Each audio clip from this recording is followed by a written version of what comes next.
नमस्कार दोस्तों, आप सभी दर्शकों को दीपावली की हार्दिक शुभकामनाएं। किस्मत कोई नहीं होती, बस कर्म होता है।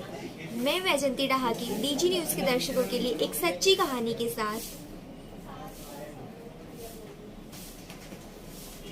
दोस्तों, यह कहानी एक सच्ची घटना पर आधारित है। यह कहानी एक ऐसे छात्र की है जिसने समाज को यह संदेश दिया कि चाहे परिस्थितियां कैसी भी हो, अगर हम में उससे बाहर निकलने का जज्बा है तो कोई भी परेशानी बड़ी नहीं होती। यह कहानी एक ऐसे छात्र की है जो बेहद गरीब परिवार से था। उसे 2 वक्त की रोटी के लिए भी खुद ही कड़ी मेहनत करनी पड़ती थी। वह छात्र बेहद गरीब तो था, लेकिन खुददार भी बहुत था। वह अपनी स्कूल की फीस, किताबें, सब कुछ अपनी कमाई से ही भरता था, चाहे उसके लिए उसे एक रात खाली पेट सोना ही क्यों न पड़े। वह छात्र हमेशा कोई ना कोई काम करके स्कूल की फीस के लिए पैसे इकट्ठा किया करता था। वह छात्र पढ़ाई में भी अच्छा था। छात्र की ईमानदारी और अच्छाई देखकर स्कूल के कुछ बच्चे उससे ईर्ष्या करने लगे। एक बार उन बच्चों ने उस छात्र को चोरी के इल्जाम में फंसाने का सोचा। उन्होंने स्कूल के प्रिंसिपल से जाकर उस छात्र की शिकायत कर दी कि वह हमेशा दूसरों के पैसे चुराता है। पैसे चुराकर वह स्कूल की फीस भरता है और किताबें खरीदता है। बच्चों ने प्रिंसिपल से छात्र को उचित दंड देने के लिए कहा।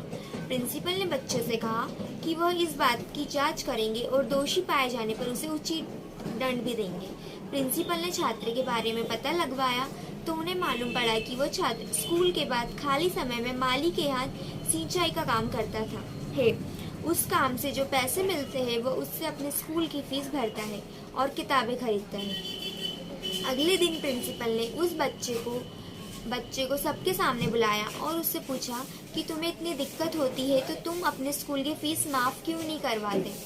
छात्र ने उत्तर दिया कि अगर मैं अपनी सहायता खुद कर सकता हूँ, मैं खुद को बेबस क्यों समझूं और फीस माफ क्यों करवाऊं।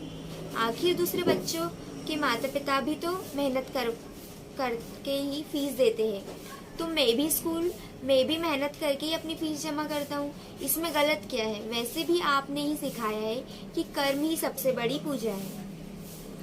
छात्र की यह बातें सुनकर प्रिंसिपल का सिर भी गर्व से ऊंचा हो गया और दूसरे बच्चों की शर्मिंदगी महसूस हुई। जी हाँ, हम बात कर रहे हैं महान लेखक बंकिम चंद्र चट्टोपाध्याय जी की। बड़े होकर ये छात्र सदानंद चट्टोपाध्याय के नाम से भी जाने लगे। सदानंद चट्टोपाध्याय को बंगाल के शिक्षा संगठन के डायरेक्टर का पद भी मिला था। इस कहानी से हमें यह शिक्षा मिलती है कि हमेशा इंसान को अपने कर्मों पर विश्वास रखना चाहिए। सफलता पाने और आगे बढ़ने के लिए दूसरों पर निर्भर होने के बजाय खुद की कड़ी मेहनत और ईमानदार व्यक्तित्व हमें हमेशा बुलंदियों और ऊंचाइयों पर पहुंचाता है। धन्यवाद दोस्तों। आपको यह मेरी कहानी कैसी लगी कमेंट करके जरूर बताएं और हाँ, मेरे इस चैनल को सब्सक्राइब करें और लाइक करें और अपने दोस्तों के साथ शेयर भी करें।